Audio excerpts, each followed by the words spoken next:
তাদেরকে গ্রেফতার করতে হবে, গ্রেফতার করতে হবে। আমরা দেখেছি গতকালকে এই জিয়ানকাদের ডক্টর মোহাম্মদ ইউনূসের ক্ষমতা নিয়ে প্রশ্ন তুলেছে। তিনি বলেছে এই সরকার দায়িত্ব নেওয়ার পরে লক্ষ লক্ষ শ্রমিক নাকি বেকার হয়েছে। আমরা জানতে চাই কোথায় বেকার হয়েছে।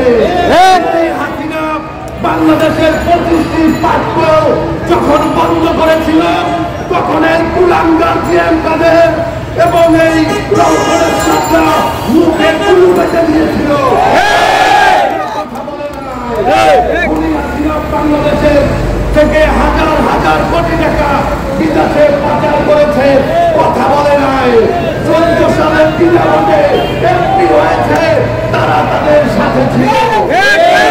25 সালে এই জিয়ানকাদের এবং এই রওশনের সাথে খুনি হাসিনাকে ক্ষমতায় যাওয়ার সুযোগ করে দিয়েছে।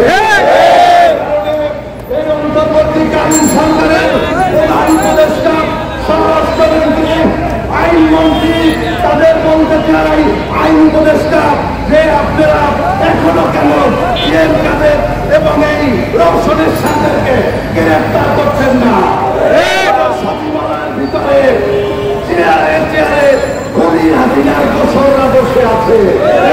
এখনো এই সর্বোচ্চ আদালত, সুপ্রিম কোর্ট, জজ কোর্টের চেয়ারে চেয়ারে বিচারপতি এবং জাজরা বসে আছে, যারা আমাদের জাতীয়তাবাদী ধর্মীয় মূল্যবোধের বিশ্বাসী শক্তির বিরুদ্ধে ষড়যন্ত্র এবং প্রত্যন্ত করছে।